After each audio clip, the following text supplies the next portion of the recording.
Le bar des supporters sur Maritima, bonsoir à toutes et à tous avec ce début de saison formidable et ce nouveau déplacement organisé pour l'Olympique de Marseille ce dimanche du côté de la Méno pour y affronter Strasbourg. Bonsoir Karim Attab. Salut tout le monde. Bonsoir Jacques Bail. Salut les amis. Jaco, Karim faisait référence ce matin dans le BDS Express à ce double déplacement qui attendait les Marseillais. Est-ce que on customise d'une manière particulière les séances d'entraînement quand il y a une séquence justement avec deux déplacements parce qu'il y a de la fatigue? Oui, effectivement, tu dois prendre ça en considération. Tu as les voyages et la récupération n'est pas la même. Même, je le disais hier, si évidemment le retour de Lyon, il a été très agréable, le lendemain encore plus agréable. Et quand tu commences une semaine d'entraînement avec des victoires comme ça, crois-moi que tu as beaucoup moins mal aux jambes. Mais effectivement, il faut prendre ça en compte parce que quand tu rentres de Strasbourg, même si c'est en avion, tu rentres facilement à 2h, voire 2h30 du matin. Et le lendemain, c'est toujours des journées différentes. Donc, il faut faire en sorte de voir ça. Dimanche, c'est Strasbourg. Strasbourg, les lignes ont bougé dans l'effectif, comme pour l'Olympique de Marseille. Peut-être moins. Qu'est-ce que ça donne, cette équipe de Strasbourg cette année? Ouais, c'est pas mal. Avec le nouveau coach, Monseigneur, là, c'est plutôt intéressant en termes de jeu. Les résultats sont pas très bons, ils sont pas mauvais non plus, puisque Strasbourg totalise, je crois, 7 points après ces 5 premières journées, mais il y a des intentions dans le jeu. Moi, j'ai vu le match Lille-Strasbourg samedi où il y a eu un match nul, 3 buts partout. Les Strasbourgeois n'ont pas cessé d'aller de l'avant du début jusqu'à la fin. Après, voilà, ça reste une équipe intéressante, mais il y a quand même des failles dans cette formation. Le secteur défensif prend beaucoup de buts, je trouve. Dans les duels, il y a de l'agressivité, mais peut-être que ça peut manquer un peu de vitesse, notamment dans l'axe. Donc il y a des choses qui me laissent penser que l'OM marquera encore des buts à la Méno. Après, il faudra être solide et pas se faire avoir aussi par le contexte, parce qu'on se souvient la saison dernière, c'était peut-être le plus mauvais match de l'OM à l'extérieur, ce match à Strasbourg où quand même on était revenu avec un point, mais c'était vraiment horrible. Il y a toujours le public qui est très présent, mais encore une fois, voilà, on va pas commencer à se plaindre du public avec ce que l'on fait nous, ce que l'on a nous, mais voilà, c'est un match sérieux, surtout par rapport au contexte, c'est-à-dire quand tu sors d'un match avec les émotions, avec la débauche d'énergie, avec tout ça, même si il y a une semaine entre les deux, comme tu viens le faire à Lyon, il faut pas non plus se voir trop beau, parce que les matchs, en général, quand tu fais de très très grosses perfs, il faut rester très concentré pour pas prendre un coup de bâton contre un adversaire réputé un peu moins fort, quoi. Jaco, justement, on assume de plus en plus le fait de vouloir faire une grosse saison, de vouloir, pourquoi pas, titiller le Paris Saint-Germain. Est-ce qu'on a raison d'assumer pleinement, toi le premier, cette grosse saison qu'on a envie de voir, ou est-ce que ça peut nous desservir à un moment donné si ça devient un peu moins exceptionnel? Oui, jamais d'avis. Quand tu commences une saison comme ça, tu as des objectifs. Avec De Zerbi, il est venu pour jouer quelque chose. Alors, comme je disais hier, pas forcément se dire on va battre le Paris Saint-Germain, mais déjà dès la première année, titiller le Paris Saint-Germain. L'objectif de l'Olympique de Marseille, c'est d'être dans les 3 premiers. Et pas forcément à la 3e place, on le dit régulièrement. Cette équipe de l'Olympique de Marseille, tous les matchs vont être importants. Alors, vous allez me dire, ouais, mais tout le temps, c'est comme ça. Non. Pas avec De Zerbi. C'est surtout sur le genre de match un peu moins difficile, et je dis pas facile, attention, un peu moins difficile que les autres, que là, il va falloir être sérieux et appliqué, et ne pas partir la fleur au fusil en se disant, dès les premières minutes, on va les écraser. La particularité de Zerbi, Marco, c'est qu'il a une façon de jouer où tu maîtrises souvent le match. Avec cette façon de garder le ballon, avec une défense, avec des relances basses, où tu uses les adversaires. Et on va toujours jouer comme ça tout au long de l'année. Alors, on sort de ce fameux match mémorable face à Lyon. Est-ce que d'une manière un peu plus posée et pragmatique, De Zerbi a quand même repéré quelques points de vigilance à avoir pour continuer à améliorer le business? Il y en a des points de vigilance, il y en a depuis le début de saison, et après chaque match, il est heureux d'avoir fait un bon résultat, mis à part celui contre Reims, mais à chaque fois, il se projette tout de suite sur les choses qui n'ont pas été. Là, c'est compliqué. c'est compliqué de pointer du doigt des choses qui n'ont pas été, parce que tu vas te retrouver très très très rarement dans la position de jouer 90 minutes quasiment en infériorité numérique. Donc le fait d'avoir pris du temps pour trouver la formule à la sortie de Balerdi en faisant rentrer Rongier, mais il y avait le problème quasi insoluble des deux joueurs de côté lyonnais à droite, Maitland-Niles à gauche, Abner qui avait énormément de champs. Mais ça, le problème c'est que soit tu dis de suite je sors Wai et je mets Harit dans le cœur du jeu et je ferme derrière. C'est pas ce qu'il a voulu faire, parce qu'à un moment donné, il s'est dit quand même, le match, on a joué 5 minutes, il y a 0-0, pourquoi pas. L'adversaire peut prendre un rouge un peu plus tard aussi pour rééquilibrer un petit peu les débats. Donc je suis désolé, mais c'est pas le match qui va te servir de référence pour gommer des erreurs. Parce que cette configuration-là, elle n'arrive quasiment jamais. Ouais, heureusement. Non mais bien sûr. Si tu me dis il y avait des choses à gommer après Toulouse, oui. Il y avait des choses à gommer après Nice, oui. À améliorer, pas à gommer, mais à améliorer. Là, contre Lyon, franchement, tu joues avec pas l'énergie du désespoir, au contraire, l'énergie de l'espoir, et tu t'adaptes à une situation qui t'est imposée. Mais tu vas pas préparer un match dans la semaine en te disant... Bon, on va quand même préparer ça au cas où Cornelius il débute et il prend un rouge au bout de 5 minutes, quoi. Donc, non, mais c'est le match de référence dans l'intensité. Oui, ça oui, bien sûr. Tu t'approchais de la table comme quand tu as envie de rajouter quelque chose. Non, c'est juste ça. Ce que je voulais rajouter, c'est que ce que dit Karim, c'est très juste. Sur ce match-là, il y a une intensité, la référence, elle est là. C'est-à-dire que l'entraîneur, il peut s'appuyer. Ce qu'on a été capable de faire à 10 contre 11 dans ce match-là, c'est grâce à votre intensité, votre passion d'aller jusqu'au bout des choses. Après, pour le reste, évidemment que tu ne peux pas le préparer de la même sorte, puisque ça sera forcément des matchs différents dans l'avenir. Après, bien sûr qu'il y a des lacunes. Mais la différence, c'est que cet entraîneur-là, il est capable de mesurer les lacunes et de travailler les lacunes. Combien de fois quand on dit la langue de bois, c'est-à-dire que ce gars-là, il nous explique là ça n'a pas été, là ça n'a pas été. Ces fameuses deuxième mi-temps où on est rentré avec ce trou d'air contre Reims. Une seule, passée.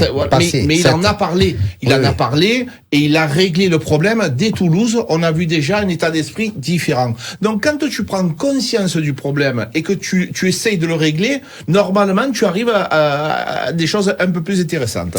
La commission de discipline a rendu son verdict dans la suspension, confirmation de la suspension pour Léo Balerdi. Un seul match. Il manque peu qu'ils en donnent plus, non? Est-ce que vous êtes... c'est pas le jour. Ne commence pas à m'énerver. Non, je te le dis. Non, mais tu dis un seul match. Un seul match. Et presque, il faudrait être content. Non, mais c'est souvent quand on a l'expectative de un match ferme plus un match avec sursis, où c'est plus qu'une le seul truc, je te dis, là, dans ce cas-là, je t'explique, c'est simple. Voilà, pour qu'il y ait moins que ça, il fallait que Bastien il dise je me suis trompé. Jamais dans sa vie il dira je me suis trompé. Donc le tarif minimum pour l'OM et maximum pour la commission qu'il pouvait donner, puisque Balerdi n'a pas eu de mauvaise réaction quand il a été expulsé, que voilà lui le coach. Parce qu'il faut séparer Benassia et ce qu'a dit le coach, qui a dit voilà l'expulsion est méritée. Mais bon, là aussi, faut pas prendre les gens pour des abrutis.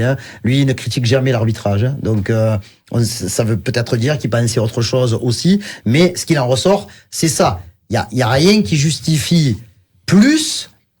Déjà, un barème, c'est 2 cartons jaunes égale un carton rouge. Si tu prends un rouge direct, tu prends soit 2 matchs fermes ou 3 si c'est grave. Soit un match ferme plus un match avec sursis. On est d'accord que pour Cornelius et Balerdi, s'ils avaient pris un ferme et un sursis, ça équivaut à deux matchs. Parce qu'ils passent pas 10 matchs sans prendre de carton jaune, ces joueurs-là. Donc, voilà, la sentence dans cette grille de lecture-là, elle est normale. Après, moi j'ai entendu que l'OM soi-disant voulait faire sauter le deuxième carton jaune, mais comment tu veux faire sauter un carton jaune quand l'arbitre dit que après le match qu'il a eu raison de faire ça? Jaco, justement, est-ce que tu en voulais plus toi au moment de la suspension est-ce que tu en voulais plus à Benoît Bastien de ne pas avoir su être pédagogue il vaut mieux que tu la poses à toi, ça. Ou est-ce que tu en voulais plus à Léo Balerdi d'être tombé aussi facilement dans le panneau en sachant que Benoît Bastien le troisième acteur ne porte pas les Marseillais dans son cœur. Alors, la première intervention de Balerdi, elle est chaude, elle est bouillante dès les premières minutes. C'est vrai que, effectivement, il aurait pu mieux faire. Jusque-là, pas de problème. Par contre, la deuxième intervention, quand tu es un arbitre de haut niveau et que tu te dois d'être le garant du spectacle des matchs qui sont importants tout au long de l'année, ce match-là, tout au long de la saison, les gens, ils pensent qu'à ça. Les Lyonnais, les Marseillais. Et ce match-là, il est gâché. Bon, il a failli être gâché parce que pour nous, c'est le paradis. Il a failli être gâché par une réaction, par un manque de professionnalisme. Et moi, je vais te dire même, c'est de l'amateurisme. C'est de l'amateurisme parce que quand tu es un arbitre de haut niveau comme ça, il faut que tu puisses expliquer aux joueurs pourquoi tu prends cette décision et leur dire attention, monsieur Balerdi, il y a 4 minutes de jeu, ça serait idiot de ma part et de votre part de vous priver de ce match-là. Attention, c'est une intervention qui peut vous pouvez subir un deuxième carton jaune. C'est tout. Et tu l'as averti. Si après il a refait et qu'il prend un jaune, tu peux te dire, mais combien de fois on les voit, nous, les adversaires, où tu vois le mec qui leur dit, c'est la dernière, 500 fois. À nous, ça nous arrive jamais, ça. Ça nous arrive jamais. C'est-à-dire que nous, la première intervention, boum, ça tombe le jaune. C'est la dernière, voilà, déjà. Première et dernière. Non, mais c'est ce qui nous rend fous, les gars. Je pense que, quelquefois, oui, tu vas me dire, non, on est chauvin, bien sûr, et je le revendique. Jamais de la vie. Voilà, je suis, en bleu, c'est comme ça, pas de problème. Mais quand même, des fois, je te jure, on est maltraité par rapport avec les arbitres. Karim, est-ce que tu aurais aimé avoir un avocat comme Jaco? Oui, bien sûr. Non, mais il a raison. Et l'équation, elle était à 3 inconnus. Il y avait Benoît Bastien, Léo Balerdi et Alexandre Lacazette. Parce que moi, je revois Lacazette qui applaudit Bastien quand il sort le deuxième carton. Après, tu vois, il y a des choses, ça devrait permettre à l'arbitrage français dans son ensemble d'avoir une réflexion, tu vois. Quand on me dit, il n'y a pas d'intervention de la VAR sur un deuxième carton jaune qui amène une expulsion, le deuxième carton jaune, il a beaucoup plus d'incidence que le premier carton jaune. Donc là, tu dois pouvoir intervenir et dire, par exemple, oui, mais bon, au début de l'action, c'est Lacazette qui attrape le maillot de Balerdi. Mais je ne suis surpris de rien, puisque sur le penalty, il y a une position de hors-jeu manifeste de Lacazette en début d'action. S'il y a but, il remonte l'action au départ. Et là, il y a penalty, tu remontes pas, le magnétoscope, il marche plus. Donc voilà, il y a des choses quand même qui sont un peu énervantes. Et tu vois, ces comportements. On parle souvent du comportement très hautain de Clément Turpin. Benoît Bastien, pour moi, c'est pareil. Après, moi, je te dis pas que ce sont des personnalités différentes. Je te dis pas que ce sont des mauvais arbitres, puisque ils font partie à chaque fois du top 3, top 4 des arbitres français, avec Stéphanie Frappard, avec Le Texier. Ils arbitrent des matchs de Coupe d'Europe, des matchs de sélection internationale. Sauf qu'à un moment donné, je sais pas, nous on fait des bêtises, on dit, ouais, ça arrive, on s'est trompé, ça arrive, qu'est-ce que je te dise? Lui, il a le droit de le dire. Il a le droit de dire, voilà, il y a que celui qui fait rien qui se trompe pas. La VAR ne peut pas intervenir. Après avoir revu les images, oui, quand même. Sauf que non, rien. Ils ravalent tout le venin qu'ils ont en eux. Et non, mais c'est la vérité. Mais le problème, c'est que on est des amoureux du football. Ça fait plus de 40 ans que je vis pour ce sport, mais au fur et à mesure, il y a des gens qui quittent le bateau. Ils quittent le bateau, pourquoi? Parce qu'ils disent, il y en a qui disent, ouais, j'en ai marre, trop d'argent dans le foot, là. Et il y en a qui disent, ouais, mais trop, on s'est fait trop marcher dessus par les arbitres, par la commission de discipline, par les trucs comme ça. Et ça, je trouve que c'est dommage. Mais c'est dommage pas que pour l'OM, c'est dommage pour le football dans son ensemble. De Zerbi a la mission de trouver, justement, des solutions pour changer l'arbitrage? Pas pour changer l'arbitrage, mais pour gagner des matchs. Pablo Longoria, lui, essaye de trouver des solutions pour que les intérêts du club soient les mieux représentés. Quand vous voyez qu'il pousse pour qu'un garçon comme Fabrizio Ravanelli prenne un peu de galon, prenne un peu d'exposition auprès du conseil d'administration de la Ligue de football et de l'ECA, c'est l'association européenne des clubs. Est-ce que vous trouvez ça un rapide bon sens? Je pense que le président Longoria avait beaucoup de casquettes, beaucoup trop de casquettes. Et quand tu es président de l'Olympique de Marseille, c'est un club, c'est la Ferrari du football. Donc il faut être là, présent à 500%. Pablo Longoria, 3 téléphones, gère ci, gère là, gère l'autre, trop c'est trop. Et je pense qu'il avait besoin de pouvoir déléguer. Et la délégation qui est à l'Olympique de Marseille, ce sont des gens capables, mais ce sont surtout des gens du football. On a vu des gens qui ont intégré le staff de l'Olympique de Marseille, qui n'avaient pas les capacités, le charisme et les connaissances que nous avons actuellement. Quand on parle de Fabrizio Ravanelli, les gens ils vont te dire ouais, mais il est toujours bien habillé comme Mehdi Benassia. Mais ça c'est une question de respect. C'est-à-dire que ces gens-là, quand tu es joueur, déjà tu les regardes différemment, ils t'ont respecté, ils sont très bien habillés et tu te dois de les respecter. Le public aime ça. Donc ces gens-là, je pense qu'ils vont prendre un peu plus de place au fil du temps et ça permettra au président de s'occuper vraiment d'un rôle de président. Parce que le président, normalement, sur le mercato, il n'a pas trop à intervenir. Lui, il te dit, bon allez, je valide ou je valide pas. Normalement, ça fait comme ça. Même s'il a quelques idées, c'est comme ça que ça se passe. Karim, est-ce que ça compte beaucoup pour défendre les intérêts du club, d'avoir un garçon comme Fabrizio Ravanelli intégré à ce genre d'instance du football? Oui.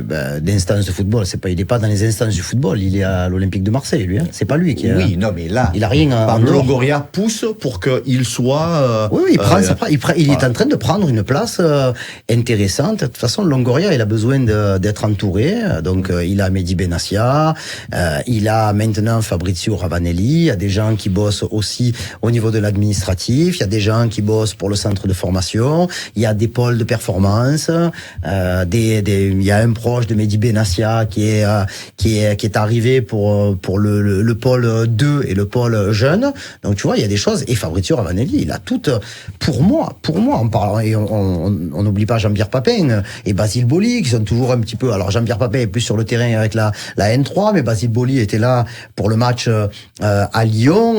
Et c'est vrai que ce sont des gens qui ont, pour moi, toute la légitimité d'être autour du club ou dans le club, si le président le demande.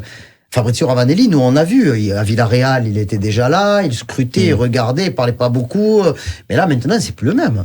C'est plus le même. Alors les gens te disent ouais, Longoria, il veut plus parler à la presse, c'est Ravanelli qui fait les présentations de recrues. Ouais, mais bon, il parle beaucoup avec les joueurs, en vrai c'est un relais. C'est le relais du président, c'est un relais aussi qui bosse avec Mehdi Benassia, mais c'est quelqu'un qui parle aussi beaucoup avec les joueurs. Moi, je sais pas si vous vous rappelez, Neil Maupay disait ouais, Fabrizio Ravanelli était à l'entraînement et il m'a dit ouais, mais pour prendre le ballon, pour protéger ton ballon, mets-toi plutôt de ce côté-là. Et l'autre il te dit mais quand quelqu'un comme Fabrizio Ravanelli il vient te donner un conseil comme ça, tu lui dis pas oh, tu as les cheveux blancs, laisse-moi tranquille. Il les avait déjà quand il était joueur. Donc, à un moment donné, je vous pose une question. Combien de joueurs actuellement là dans l'effectif de l'OM a gagné une Ligue des Champions? On n'a pas beaucoup. Et Ravanelli, il en a gagné une? Oui. Voilà, c'est tout. Il y a juste tout ça pour vous dire quand même que c'est un monsieur du football. Alors après, il a peut-être pas tout fait très bien dans son après-carrière. J'en sais rien parce que je ne suivais pas les clubs qu'il a pu entraîner. Ce que je sais, c'est qu'il ressent une fierté et il met un point d'honneur à vraiment défendre les intérêts de l'Olympique de Marseille qui, indépendamment de l'Italie, est son club. En dehors de l'Italie, son club, c'est l'OM. Donc voilà. On parlait de la suspension et de la sanction pour. Il est magnifique, il est magnifique.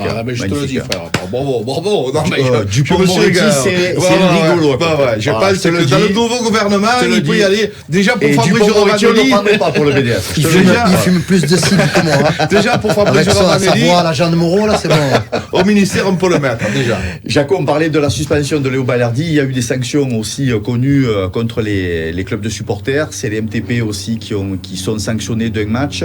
Les ultras d'un match plus 2 matchs en sursis.